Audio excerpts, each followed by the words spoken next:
Baie welkom by die voorlesing van die Afrikaanse Sabbatskoolles vir blindes en swaarsiendes. Hierdie lesse word voorsien deur die Wêreldkonferensie van die Sewende Dag Adventiste Kerk. Die voorlesing van die les word aan u gebring deur SSL in samewerking met Adventiste Wêreldradio Afrikaans en word voorgeles deur Marlena Nel.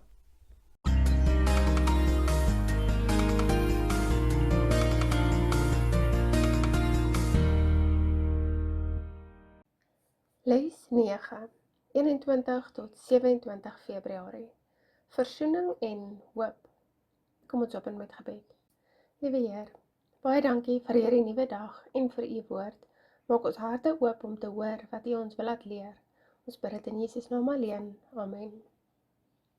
Skrifverwysings vir die week se studie.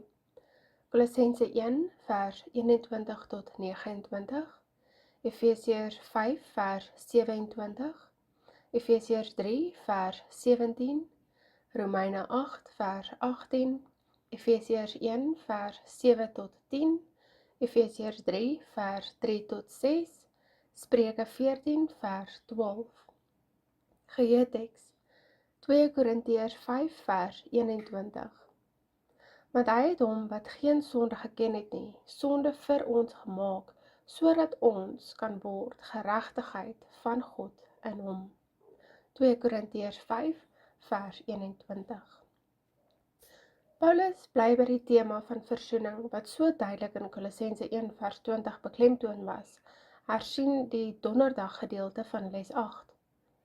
Daar het hy die kosmiese omvang daarvan beskryf, terwyl wat daarop gevolg het, dit persoonlik en individueel gemaak het.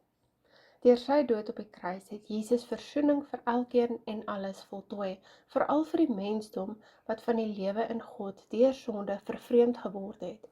Maar nou, deur wat Jesus gedoen het, met hom deur geloof versoen was.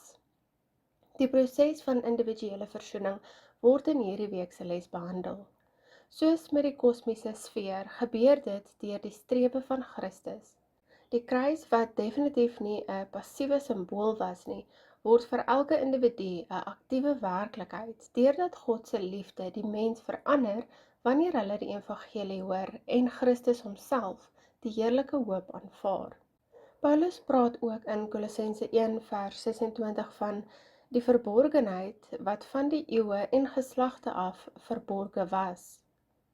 Wat is hierdie verborgenheid en wat word daarmee beoog vir die individu en vir die heelal?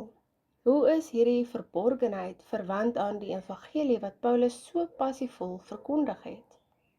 Bestudeer hierdie week se les ter voorbereiding vir Sabbat 28 Februarie.